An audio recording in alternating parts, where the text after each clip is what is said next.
is Discover Unknown Lands. Yes. Yeah. Thoughts on is, this? It is interesting. I like the sort of the aspect of it not being like 100% like it's not a clear path. You have to kind of discover it. You got to explore the whole thing. That there's like, I like that you don't know where you're gonna go. I like that. And with a lot of those games, when that happens, sometimes you're like, well, crap. Now I have to. How do we do this? Right. Because the randomness. But I think it's a solid little like explorer game. A little adventure for us. Yes, it felt very much like a 1930s adventure movie. Yeah. Or like a text-based Yeah. adventure game. Yeah. Just with a little bit of visual element to it. I only kind of wish the monsters were actually monsters and not. I Animals. think calling them monsters was the like. I think thematically it makes sense for them to be Yeah. beasts of the desert. Yeah. Threats. I think just calling them monsters was the misnomer. I think Yes. danger, like something. If you're out in the something wild danger and you parts. see a mountain Yeah. lion, you're f***ed. If a mountain lion didn't immediately run away, it's trying to kill you. Yeah. So, yeah. I'm curious, Dustin, because you have played this before. How many scenarios came with this game? So it's got 4 story scenarios. We just completed scenario 1. Okay. And then there is scenario 2, which is also in the desert, and scenario 3 and 4 are in the Iceland, I believe. Right. So, and then scenario 5, though, is like a PvP one. Okay. I don't know anything about that one, but it's some special, and it's supposed to be replayable, more replayable than like this is. I was just gonna ask, how replayable are the scenarios? Like, probably not that. Not that Because replayable. There is like the order like change up, and you don't know what monsters and stuff's going to be out there. But yeah, there's not a whole lot of like actual like you're still discovery. Yeah, you're after still you've done it. knowing what Right, the next looking for piece yeah. is and all of that. Yeah. Okay. I'm very intrigued, but Dustin was talking about this during the how-to, but I wanna bring it up again. The fact that this is like every copy of this game was ostensibly different because there's 4 different biomes, and your copy of the game comes with 2 of them, and it doesn't tell you on the box or anything which 2 you're getting. Right. No idea. Are the character cards different in the game? I don't know. Yeah. Maybe I don't know. Maybe Different characters, different scenarios. Maybe the scenarios are different. Oh, for sure, scenarios. So, like, even if you bought another copy that came with the desert and the ice biome, it could be, yeah, it could be 4 completely different story scenarios. Yep. Different characters could be. It's interesting. Different monsters, different animals, different piece tokens, exploration cards. I think that's items. fascinating. Yeah. But I think, Practically, I don't know about the practicality of it. I think practically speaking, it would have made more sense to do a series of expansions or something, and like I would rather a game make it a modular system. I would rather randomness be every time I open the box it's completely different, and not every time I buy a box it's completely different. Yeah, exactly. Because how much is this? There's a lot of components here. How much does this game cost? I don't even remember what the cost was. Yeah, I'm curious. At least 40. At least $40, I'm sure. Yeah. I would guess it's probably the 40. And for you to have to buy a new copy every time you want a new experience, Well, do they sell individual that's pretty models? pricey. No, it's just you buy a new gotta buy the box box. of this, and you have a unique game. See, I think taking like a Final Girl type of approach to it and having it be a modular system, which granted, how old is this game now? Final Girl's only It came out in 2018. Yeah, Final Girl only came out within the past year or two, and it was kind of a novel idea to do a game that's fully modular like that. But I think that would be a better way, a better execution of this concept of having a ton of different pieces. Because it kind of like with the cards, especially the exploration cards, it remind me. I played a lot of exit games, and they have a similar thing where it's like you turn to like, or also there's another one that's similar that's a little easier than exit, where it'd be like the escape games. Where it's like, hey, check this card. Okay, well if you saw this card, you choose this card. And like, it's like these cards make a number, which is the next card in the thing, and I like that. But once you finish playing it, you've played the game, and then you give it away. And this one, it's not quite as Like once you play it, Not you quite as disposable. Yeah, I Got have 3 life. I have taken 2 damage. It has 3 life. Yeah. You can take 2 more damage. It's yeah. fine. If you can, yeah. So you have a gun though. What's the gun do? Yeah, do that. Oh, that's right. Kyle, god fucking damn it, idiot. remember what you have. Go blast it with your f***ing elephant Within gun. 2 spaces. Get closer. Yeah, move up and shoot that. Blast it into some water. And then come help us start a fire. Like a proper caveman. I mean, explorer. I think with the right marketing, this could have been f***ing awesome. Like going at like the reseller market. So like you buy the game, you don't go out and buy a new copy of the game. No, you go hit find the a geek used market, copy. Yeah. and you just like trade. Like at that point, Yeah, so you just yeah. trade your game with somebody else Hey, who has yeah, it. I have a want a new copy. experience. I have a copy with the desert and ice biome, looking to trade with somebody who has Right. a copy of the other 2. I would, yeah. If that were the case, I would like. I don't know how much this differs between biomes, but if there were like 8 different biomes, I could see that being more of a thing. Yeah, but only 4. 4. Yeah, well, and each biome like can be a different combination of them for the scenarios, and you'll have different scenarios, and then depending on what, you could have different resource icons, monsters, and stuff too. And they numbered the scenarios 1, 2, 3, and 4, which I wonder if Yeah, I they're thought it was completely different scenarios with the same number scheme in other copies. Because I think that's another thing that they could have done better for marketing. I was hoping with the scenarios too, it was like we would transition into scenario 2, that it would be a longer form thing. Like this was Yeah, like chapter a 1. continuation of the same And then story. like that way each scenario, like we get 4 scenarios, but there are 4 different scenarios just from 4 every chapters, yeah, yeah. and it's different. So our experience of our So adventure, then, yeah, so everybody's copy, they're playing through a completely different story. that'd be I think that's what it should be. Different stories, like yeah. But I was hoping it would be like a continuation. But it seems like...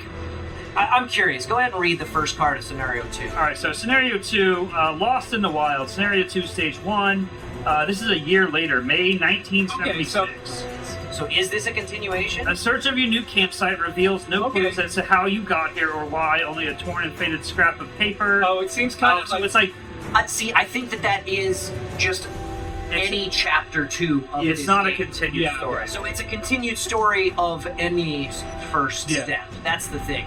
So all of these scenarios are probably like modular in that, Yeah. you could get any set of 4 scenarios, but they've probably got, a handful of scenario 1s, a handful of scenario 2s, etc. that are just randomly shuffled. If they would just sell the scenarios, because I would assume. Well, I guess you need the whole Ties deck in with the art. exploration and the monsters and well, I mean they could sell and it's Just a card pack. yeah, like an escape size like box that's got They That did would be something. cool. They did something unique here. Yeah. They swung for the fences with it.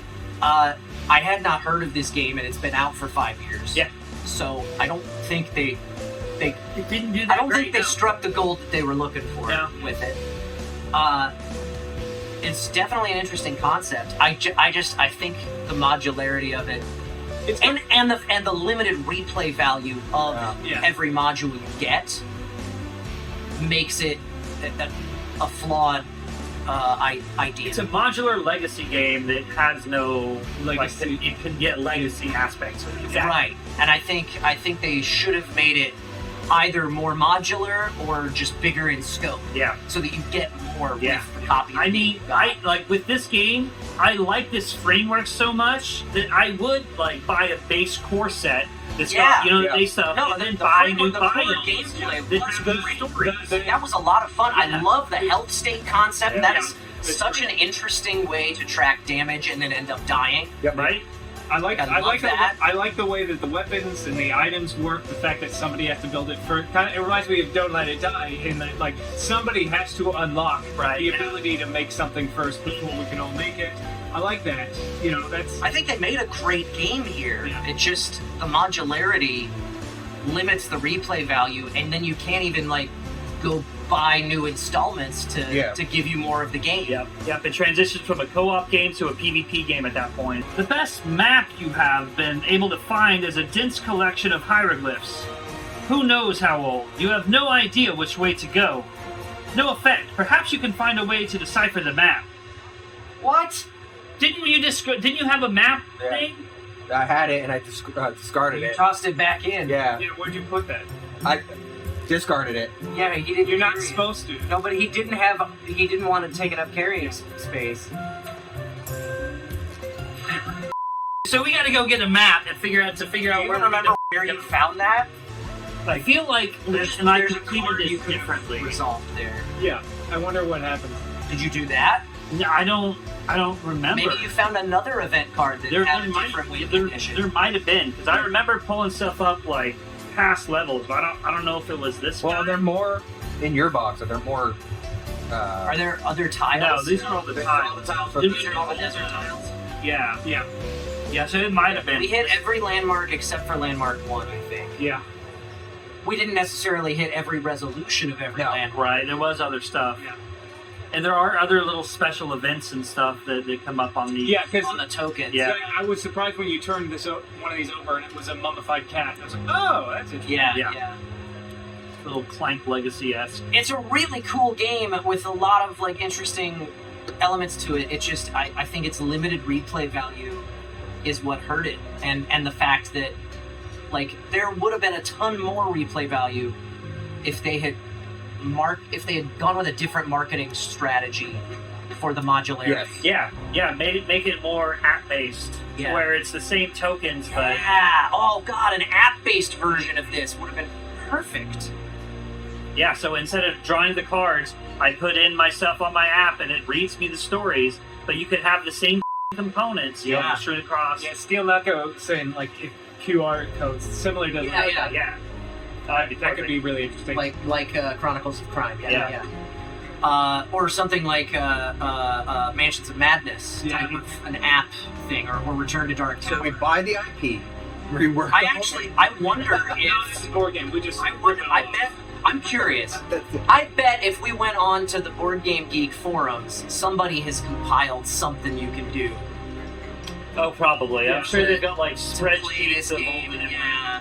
components and all that. There's got to be a master list. Discover of this lands shit. unknown, not unknown lands. I got. Oh yeah. Let's see the forums. Yeah, that's Looking how I for looked up the desperate water events. thing. How do I match quest cards with map tile sets? Well, at the very least, you probably trade your Trade my Badlands Right. and Valley for Bayou and something. So there's like people looking for trades. Yeah. Well, they There's were a 5 years curated ago. complete one box collection 6 months ago. That's curious. After picking up several copies for $4 on clearance, I Damn. combined a curated complete set into one box. This includes one copy of each scenario, one curated copy of each terrain type and corresponding cards, 3 packs of item cards, one copy of each character pack. That's a lot of character packs. Certain things need to be kept separate in order to not break the game, and each scenario cannot be mixed. Index post for reference. Oh, okay. So somebody did put together an indexed list of unique components on the Board Game Geek forums, so you can figure out exactly what all the components are that you have, what all the components are that you need if you want to play a different version of it, but you're still looking at trades or secondhand $4 purchases. For stuff that's probably going to break if you combine it anyway. Yeah, you got to keep all those components Yeah. separate. And then, that sounds like a pain in the ass. That's unfortunate because it is such a fun game. It's a really good game. I think we need a second printing. Like, if you guys are watching Yeah, this, that's what it is. let's get a Fantasy remaster. Flight needs to reprint Yes. this as a modular system. Yes, let's- because I think this game could do really well Mhm. with proper marketing. Yeah. And I think And just the same exact game, just you could do some interesting stuff with theme. Like I didn't feel like a strong theme exactly. Like With the our- characters? With Yeah. our characters, Yeah. I like the artwork. I like all this stuff. I'm just like you could make it something like I don't know, fantasy or whatever. You can make it whatever, but like you could reskin it, Yeah. retheme it a little bit. yeah, just to make it stand out a little if you wanted to. But I don't know. If tie it to some IP if you wanted to. Well, or just make it Cthulhu like everything that Fantasy Flight does. Once Right, once yeah. they lose the license, like the Battlestar game, there's a Cthulhu version now, There you go. which is actually really good. I can see it. Really solid game, just unfortunately limited Yeah. in its replay value in Yeah. its replayability just because of the way that they decided to do the print. Hey, thanks for hanging out. If you want to spend more time with us, do us a favor. Hit that like button, hit that subscribe button, and most importantly, head on over to twitch.tv/BNB Tabletop and give us a follow there. We play board games live every Sunday night at 5 p.m. Pacific Time on a show we call The Board and Barrel. And we like to keep things interactive. You guys can influence what happens throughout the course of a game with our Buff and Nerf house rules. You can also make predictions on how things are going to pan out, play virtual bingo for a chance to win a free board game of your own, and heckle us and stuff from the chat. Thanks again for watching, and we'll see you Sunday night.